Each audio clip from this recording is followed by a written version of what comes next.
Hello everybody and welcome to another episode of the Disney Q&A. This is the series in which you guys throw all sorts of questions my way, all manner of Disney related, whether it's about the parks or the history or the animations, and I try to give you answers to the best of my ability. As always, we're walking around in MC Magic, the one-to-one scale recreation of Disney World in the game of Minecraft. And I'm going to answer a bunch of really great questions this week while we do so. Let's kick it off and jump right in. We have Crazy Disney Bros who asks, "Hey Rob, what do you think of the Disneyland Castle overlay for the 60th? I love it in my opinion, but it gets a lot of hate. Thanks Rob and have a magical day." So if you haven't seen it, they're doing this cool overlay where they're sort of covering Sleeping Beauty's castle with diamonds for the 60th anniversary of Disneyland. And I've only seen pictures and video of it because I don't actually get out to Disneyland since I don't live in California. But I think it's kind of cool. I think what's interesting is I don't really have a strong opinion either way because I don't think I see that castle enough for it to feel different. Like if you had showed me the photo of it with the overlay, I might not have realized at first glance that there was even anything special about it than, you know, how it normally is, because I just don't see it normally on a regular occasion. Now, had you done that with Cinderella's castle in Disney World, I would have noticed in a heartbeat. And as for the hate or the love, I haven't seen much of either, but I will say this, I was around during the Pink Castle for the 25th anniversary of Disney World. And after the Pink Castle, it's really hard to get much worse than that. I think the castle being pink was my least favorite thing Disney's ever done to the park. So for you know, to cover this with diamonds, I think is actually kind of cool. And I'd be interested to see what it looks like at night with lights hitting that castle, because the lights bouncing around with the diamond overlay would be really awesome.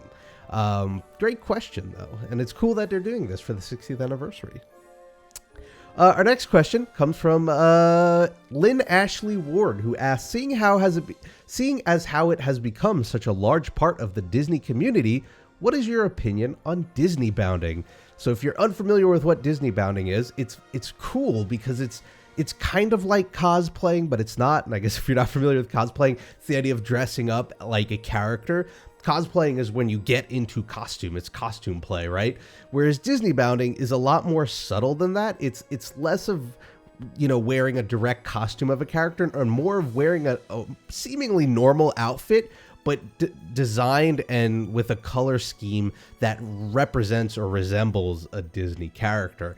And my thoughts on it are that it's really awesome. Like, it's amazing. I had heard of it through Christine, who had mentioned it. I didn't know it was a thing. And so I had seen like one or two examples of it when she showed me.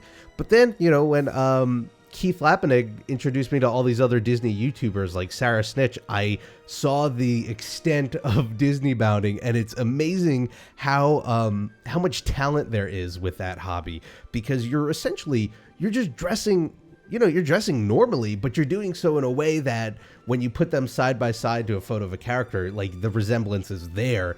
And I think that sounds a lot easier to do than it really is. And I imagine that it's a lot more challenging to pull it off so that it looks good. It still looks like, you know, you're wearing normal clothes, but at the same time, you still look like the character. I think that's a really cool balance, and I think it's really neat to see. And I'm actually really curious because I don't know too much about that scene to know if there's bounding of other types. Like I know there's Disney bounding, but is there bounding for other companies out there? Like I can't imagine there's a DreamWorks bounding or I don't know, Warner Brothers bounding. I don't know. But I think it's really cool that this really deep community has like grown around the hobby, and that they have, you know, meetups in Disneyland all the time. People do it on Dapper Day. It's just like one additional great example of how Disney forms this awesome community, and I think it's really great. And I should say, like, I never would see myself cosplaying. I go to a lot of conventions like PAX and New York Comic Con, and cosplaying, as cool as it is, not really my thing, but I could see myself trying to Disney bound, because that's a lot, you know, it's a good medium point between just wearing your everyday clothes and like full-on cosplaying.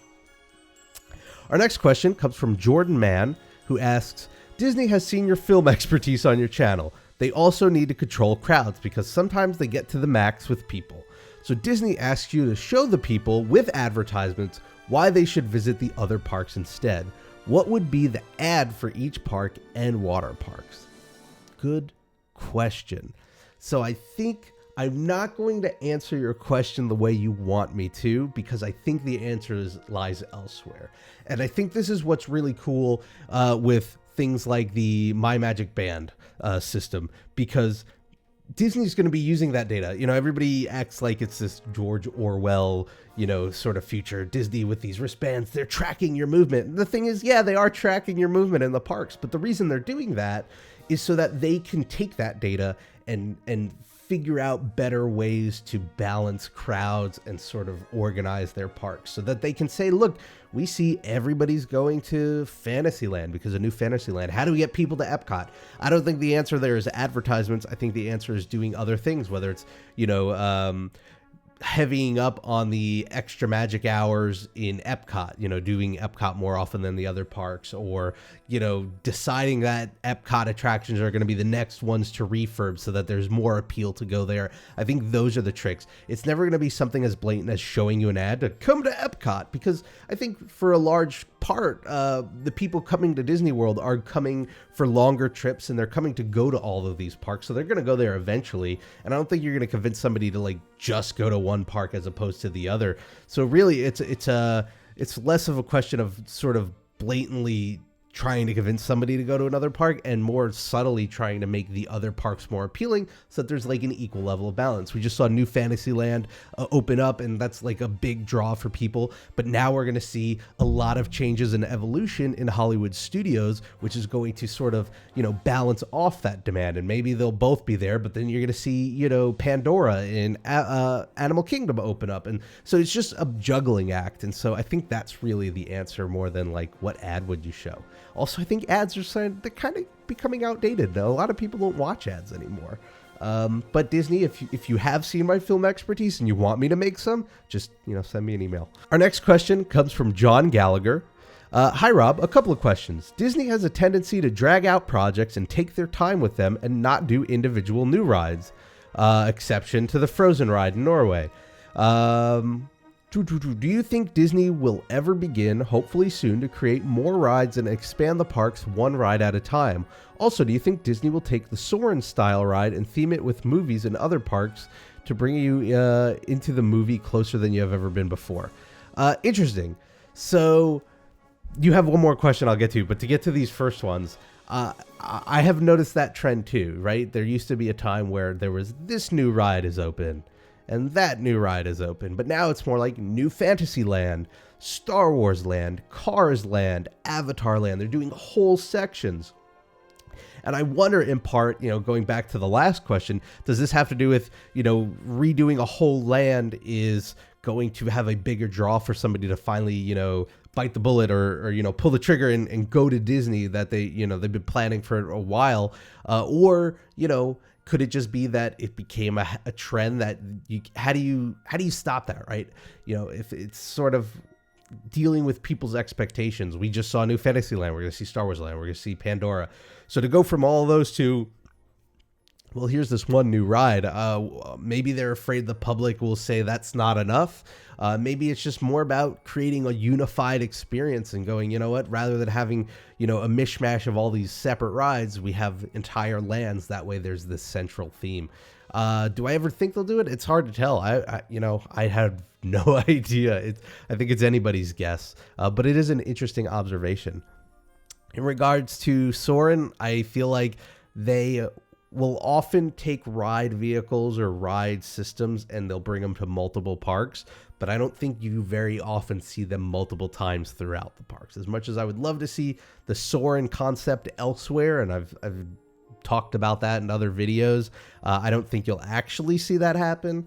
And then your last question, Richard Petty driving experience closing. It seems like there'll be additions to transportation. Do you think Disney will use this area to extend the parking lot so they can expand the TTC by the monorails and boat launches so that they can do a monorail expansion? So, you know, if they expand the TTC, I think it'll be more parking space. I have answered this in the past, but I don't personally believe we're going to ever see expansions to the monorail. I think the monorail's awesome, and I think I would love to see more of the monorail, but at the same time, I also think from a business standpoint, it's just not economical to like build this monorail system when, you know, they've got the whole bus system in place now, they've got boats. I think that's always going to end up being the cheaper option. And I think, you know, back in the 70s when Disney was still, you know, the leader of this theme park industry, and, you know, Walt and the Disneys themselves were involved, I think the monorail was awesome and made sense. But now that it's sort of like run as more strictly as a business, I don't think I can see that happening. Next question comes from Susan Bismack, who asks, do you think more rides will come into World Showcase since Norway is getting a Frozen expansion? I think there are two answers to that. Do I think there will be? I don't know. I think we're going to have to wait and see how popular the Frozen expansion ends up being. Do I hope there's more? Yes. I think there's more space to expand World Showcase. I would love to see more to do in World Showcase. I love World Showcase as an adult now for the food and the drinks and the shopping, but I remember it was one of my least favorite parts of Disney when I was a kid, because when you're a kid, you don't appreciate those things as much. And so I wouldn't mind there being more of a balance by adding some more attractions to World Showcase. That's for sure. Next question comes from B-Fish Alex Imagineering, who asks, if Disney's America had been proposed by Walt instead of Michael Eisner, do you think it would have been better received or even built in DC? So if you don't know what Disney's America was, it was plans that Eisner had early on in his tenure to build essentially a theme park in the DC, Virginia area that would have been themed all about America. Think Liberty Square, but for an entire park. And the plans got pretty far into it. I mean, it was that project, and at the time it was called Euro Disney, were like pretty big projects. The thing was, Disney's America faced a lot of backlash, and it faced a lot of backlash for a couple of reasons. Mainly, they wanted to build on an area that I think either used to be or was really close to a Civil War battlegrounds, and a lot of people thought that it would be dishonoring the soldiers who fought in the Civil War to build like a theme park so close to that battleground. A lot of people thought that Disney wouldn't be able to tactfully handle the sometimes, you know, dark and, you know, not so proud moments of American history in a park that's supposed to be telling the story of American history. You know, a lot of people thought it would have been a whitewashed sort of Disney-fied version of the history of our country. And for all we know, that could have been exactly the case. And whether or not it was going to be completely accurate. And ultimately, things with Euro Disney started to get out of hand financially, and they dropped the project. It never happened. Now, to your question, if Walt had pitched it, that would mean Walt was still alive, or it would mean this happened, you know, decades prior. And I think the big difference is the trust in these people. And maybe it would have, I think it would have been received differently. I still don't know if it would have happened, but I think it definitely would have been. I mean, Walt had that persona of Uncle Walt, and people trusted Uncle Walt. And Walt was alive in the 50s and the 60s, and this was a time where we were more trusting of, you know, these big icons like this, and companies in general, and the government. And then you go to the 80s and 90s when Eisner was there, and Eisner was a movie studio executive. He wasn't, you know, he tried very hard to become like that Uncle Walt personality, but he wasn't. And I do think that plays a big part in how trusting it is. And we still see it today. You know, you think of Disney of the past, and it's, you know, Walt making Mickey Mouse cartoons, and it's wholesome. And then you look at Disney today, and I think a lot of people, some with justified viewpoints and some without, see Disney as like this big mega corporate, you know, conglomeration, and, you know, you can't trust them because they're super big, and, you know, it's all about the money. So yeah, it definitely changes how a project like that would have been received. Our next question comes from Eli Raphael, who asks, what ride or attraction is next to go in any of the parks? Second, have you ever done any of the VIP tours, and what are your thoughts on them? So VIP tours I've never done. I want to do one. I want to do the Epcot one. I bought my friend Laura and her husband one of the Magic Kingdom, the one where you go in the utilidors, as a wedding gift. And from all reports I got back from them, it was really cool. So I think the only reason I haven't done it yet is just because I haven't been down since I knew about them. But I'm going to definitely try and get to go to one because they sound really, really cool. As for your first question on what's the next attraction to go, I think it's going to be something boring. I think you'll see something like Living with the Land. And I don't mean the attraction's boring. I mean, I don't think it's going to be an exciting or juicy answer like Space Mountain's closing. Living with the Land or not the Hall of Presidents. I don't know. It's tough. It's tough. I can't think of an attraction that's... No, actually, I did have an answer for this. I think it's going to be something in Tomorrowland. I don't think it'll be Space Mountain. I think it could be between Monsters Inc. Laugh Floor or Buzz Lightyear Space Ranger Spin or maybe even the Tomorrowland Speedway. And the reason I think this is because Tomorrowland, the movie's coming out soon, and I have a feeling it's going to do really well and it's going to kick off a franchise. And I think there's going to be no doubt that Disney's going to want to put a ride related to the movie in Tomorrowland itself. So I think it's just a matter of which one is most primed to be removed. I'm hoping not Carousel of Progress or Space Mountain. Just keep those two Disney, please. Our next question comes from Adventurous Productions, who ask, as I'm sure you've heard, Hollywood Studios is getting a name change.